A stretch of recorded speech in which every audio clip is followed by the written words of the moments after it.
Before we begin, a quick word. Sorry, it had to be done. Why? All he said was, Before we begin, a quick word. If this channel can hit 5,000 subscribers by July, I'll make a video about the Kingdom Keepers book series, so if you want to see that, make sure you're subscribed. Thank you so much, and please enjoy the video. I'll be quiet. It's crazy. I've been going to Walt Disney World for pretty much my entire life, and I'm still learning new things about it. As most of my subscribers will know, I have an affinity for pointing out these kinds of details that get glanced over. This week's video is going to be similar, but on a different scale. Because instead of focusing on one attraction, we'll be looking at the park as a whole. I recently made it back to the Magic Kingdom for the first time since I started making these videos, and even with all of my Disney park knowledge, I still found new stuff. And when I looked it up, I couldn't find many records of them on the internet. So it seems like some of these secrets just aren't very well known. So we'll be preserving them for posterity as we go over a few Magic Kingdom secrets that you and I never noticed. These won't be in any particular order, they're just the ones I found interesting enough to talk about. To find our first secret, head over to The Many Adventures of Winnie the Pooh and get in the standby queue. Throughout, there are pages in the storybook, some with interactive elements on them. One of the very first ones is a map of the 100-acre wood, drawn in a similar art style to the one seen in the film. You can see the honey tree, Piglet's house, Rabbit's garden, and a bunch of other recognizable places. There's one that stands out, Where Friends Meet. Above the text is just Pooh and Tigger standing together. What is this supposed to represent? Well, it's supposed to be their meet and greet location right next to the ride. It was added to the surrounding area when the queue was expanded in 2011, which was when this book page was added to the attraction. So I have to assume it's a direct reference to the meet and greet area. To learn about this and other things related to this attraction, please see my History of video. Link in the description. Subscribe. Ah, Peter Pan's Flight, the short and simple dark ride with a 5-mile long wait time. And to find this next secret, you'll have to brave that queue for yourself. On busier days, it typically wraps around the outside of the attraction before going inside to the Darling's house. So you might pass by this mural of a map of Neverland. Kinda like the one from the 100-acre wood, actually. Anyways, pinpoint Mermaid Lagoon, where you see 3 mermaids laying around. And... that one on the left looks a little familiar. According to stories, after The Little Mermaid came out in 1989, guests started asking cast members if one of the mermaids in the attraction was Ariel. And enough people asked to the point where one of the mermaids was repainted to look like her. I've never been able to confirm whether or not this story is actually true, but there's no denying the resemblance. And, as you can see, it's not the only place in the ride where you can find her either. So think about all those details you miss if you pay for a Lightning Lane reservation. By the way, I didn't use Lightning Lane at all, and I still got on most of the rides I wanted to go on.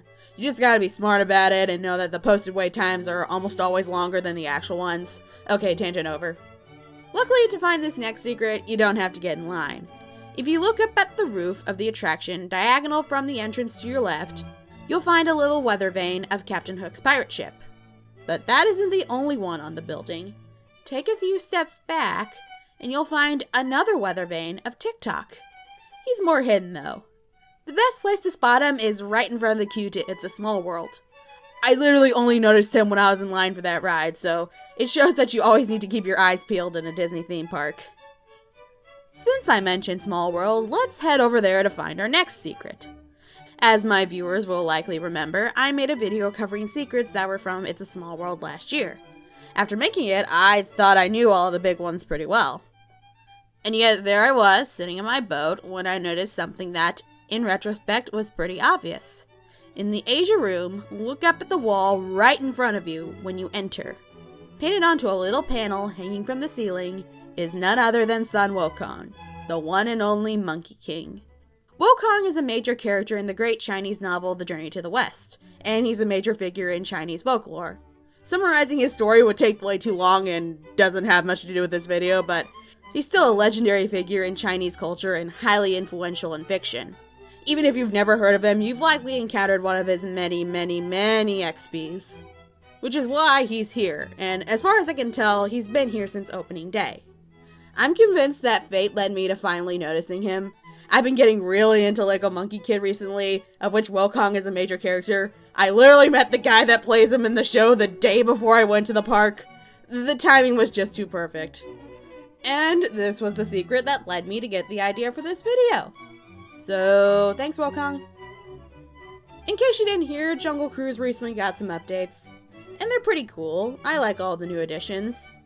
And as is the case with any recent Disney refurbishment, the queue is filled to the brim with thousands of Easter eggs and references to Disney history and Disney park history. Jungle Cruise might have to get its own What You Missed video in the future, but for now, let's just focus on one. This one is in the new extended part of the queue. You go through the main area near the loading zone, then it loops into a new room. To your right, there are about 8 pendants hanging from the wall, and all of them represent different Disney parks from around the world. The SS Columbia is the ship that goes around the rivers of America at Disneyland. No, the other one. Harambe is the town that the Africa section of Disney's Animal Kingdom is set in. Porto Paradiso is one of the port of calls at Tokyo Disney Sea. Lost River Delta is another port of call at Disney Sea. Anandapur is the town where the Asia section of Disney's Animal Kingdom is set. And Mystic Point is a land at Hong Kong Disneyland, home to, of course, Mystic Manor. Bakersfield, California is the odd man out. A restaurant at DCA was named after it, but aside from that, I can't see the connection there. But still, Disney seems to be really moving full speed ahead on that whole shared universe thing. Which I have a lot of thoughts on, but that's a topic for another day. To get to our next secret, head into Liberty Square through the main entrance in the hub. Hanging off the edge of the Christmas shop, you'll see a little book sign. If you go to the other side and read it, you'll discover that it's a sign for music lessons, taught by one Ichabod Crane. Crane, of course, comes from Washington Irving's short story, The Legend of Sleepy Hollow, and it was adapted into a cartoon by Disney in the 40s. With Liberty Square's colonial setting, it's perfect to include. Also, it's right across from the Sleepy Hollow food stand, and in the same area as the Haunted Mansion, which, A, has a tribute to Mr. Toad, the other half of the Ichabod and Mr. Toad double feature, and B, included the Headless Horseman as a notable figure in several drafts of the story. And since I mentioned the Haunted Mansion, let's head back there to find our last secret. Forgo buying that Lightning Lane reservation and head into standby. On busier days, the interactive queue will be open, and there's a metric buttload of secrets to be found. As you likely already know, the tombstones in the mansion are references to the people who worked on the attraction to some capacity. Imagineers, artists, voice actors, all of that. Some of them are still only tributes, while others have been incorporated into the story, like how Master Gracey has become synonymous with the aging man. Located near the back, behind the composer's crypts, is a series of headstones. One of them belongs to someone named Harriet. It's a tribute to Harriet Burns. She was one of the first women to work at WED and played a central role in the mansion's design. Much of the model work, for example, was done by her, and she was involved in the project from the beginning, going all the way back to Ken Anderson's drafts. But that's not all. Harriet's epitaph reads, "First Lady of the Opera, or Haunting Harriet, searched for a tune, but couldn't carry it." Why yes, one of the mansion's ghosts is a female opera singer. But if the epitaph wasn't enough of a tip-off, there's a little Viking helmet engraved at the top.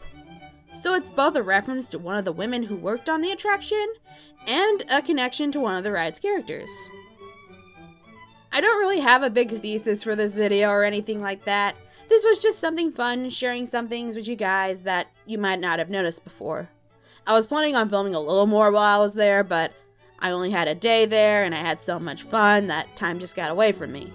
I'd love to do more on location filming for this channel one day, so hopefully I can make it back there soon and have more stuff for you guys. Anyways, that concludes the video. Were any of these secrets new to you? What are some others that you want to see in the future? Whatever your thoughts, let me know down in the comments. But that's all the time I've got for today. Thank you so much for watching as always. I will talk to you guys soon. Take care.